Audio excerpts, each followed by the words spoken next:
eu sou Fontanelli, da SBE em São Paulo, e queria compartilhar com vocês algumas aulas que eu vi no ADA.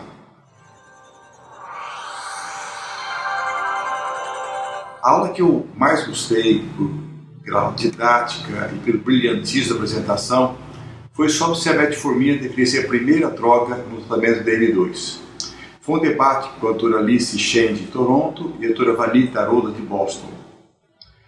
Ela começa discutindo que nós temos uma paixão pela metformina. Todo endocrinologista tem um amor muito grande pela metformina. E ela compara esse amor como o primeiro amor em sua adolescência, que você acredita que o primeiro amor nunca morre. Depois, com o decorrer dos anos, você percebe que há outros peixes no mar e é hora de seguir em frente.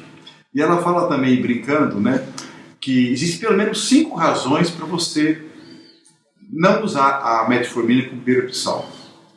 A primeira delas, a metformina não aborda as principais causas da fisiopatologia do M2. Não melhora parâmetros metabólicos, ela é neutra no peso, na pressão arterial e em lípides. Não protege o seu rim, não protege o seu coração.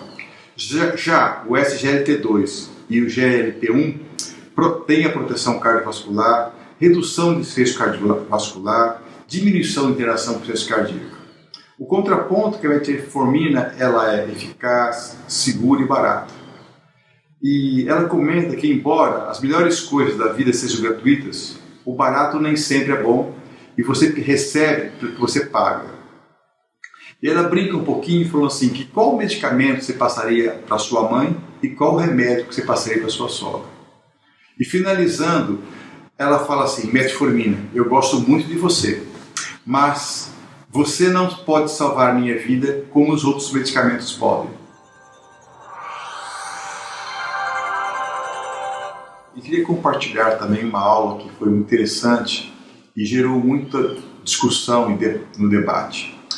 Foi um trabalho do Dr. Farid Saad, de Berlim, e ele colocou que a testosterona a longo prazo reverte o DM2 em alguns pacientes hipogonádicos. Ele acompanhou pacientes com 10 anos após o uso de testosterona injetável, 22% dos pacientes apresentavam remissão de diabetes. Foi uma descoberta inesperada, porque o estudo foi projetado para ser uma nova apresentação de testosterona. E ele observou que no primeiro ano os pacientes não perdiam peso e nem tinham uma mudança muito grande no controle glicêmico. Mas com o decorrer dos anos, os pacientes começavam a melhorar o controle glicêmico, a perder peso e teve a normalização de 22% de diabetes desses pacientes. Ele cita também que a Associação Americana dos Endocrinologistas Clínicos e o Colégio Americano de Endocrinologia também recomenda dosar testes nos pacientes diabéticos. Fica aí um chamado de um artigo de um trabalho extremamente novo e bastante polêmico para nós. No ADA esse ano também nós observamos algumas aulas interessantes sobre diabetes tipo 1. Uma delas foi o uso do SGLT associado à insulina em diabetes insulino dependentes. Eles colocaram essa aula como uma nova era do controle glicêmico e observou-se que 2 medicamentos foram testados. Um é a sotaglifosina, que é o inibidor do SGLT1 e SGLT2, e outro estudo foi feito com a dapaglifosina, o estudo DECIPT-2, que foi apresentado pelo Dr. Mathieu. Houve nos ambos estudos uma melhora significativa na glicemia glicada, sem aumento de hipoglicemia e com a menor variabilidade glicêmica. Ficou a preocupação da cetoacidose, que nós temos que estudar um pouquinho mais sobre isso e ver se no futuro vamos conseguir mecanismos de redução desse risco. Outra análise bastante interessante foi o GLP-1 com insulina no DM1 também. Eles apresentaram muitos benefícios no controle glicêmico. Foi uma apresentação do Dr. D'Antona. Ele observou que ocorre uma menor variabilidade glicêmica e também diminuição dos efeitos cardiovasculares. Porque o GLP-1 ele tem a supressão do glucagon, diminuição do esvaziamento gástrico, ajuda na redução do apetite, no emagrecimento e também reduz as glicemias pós-prandiais. Os pacientes que fizeram uso dessa medicação tiveram menor dose de insulina sem aumentar a hipoglicemia.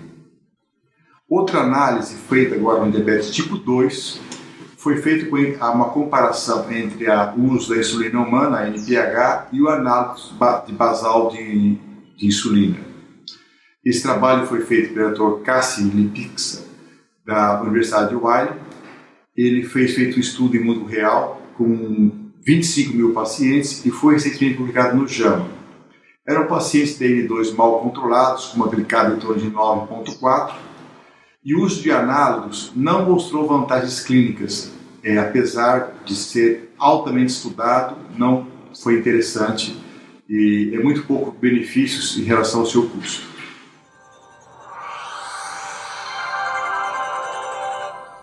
Essa aula foi apresentada pelo Dr. LeBlanc e ele mostrou que indivíduos com insônia têm 28% mais chance de morrer de diabetes tipo 2.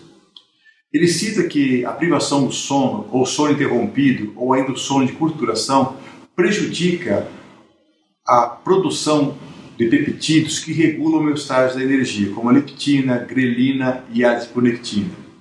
Isso desencadeia o aumento do apetite, um aumento do consumo de açúcar, aumento da produção de cortisol noturno, levando a aumento da gordura visceral, e também ocorre um aumento da atividade simpática. Isso também leva os pacientes a apresentarem um cansaço durante o dia, uma fadiga, e os pacientes têm menos disponibilidade para exercício físico. Foi observado também um aceleramento na perda de células beta dos pacientes com insônia. É interessante que os pacientes diabéticos e obesos têm uma maior chance de ter apneia do sono. Isso também prejudica a qualidade do sono, podendo piorar ou desencadear diabetes.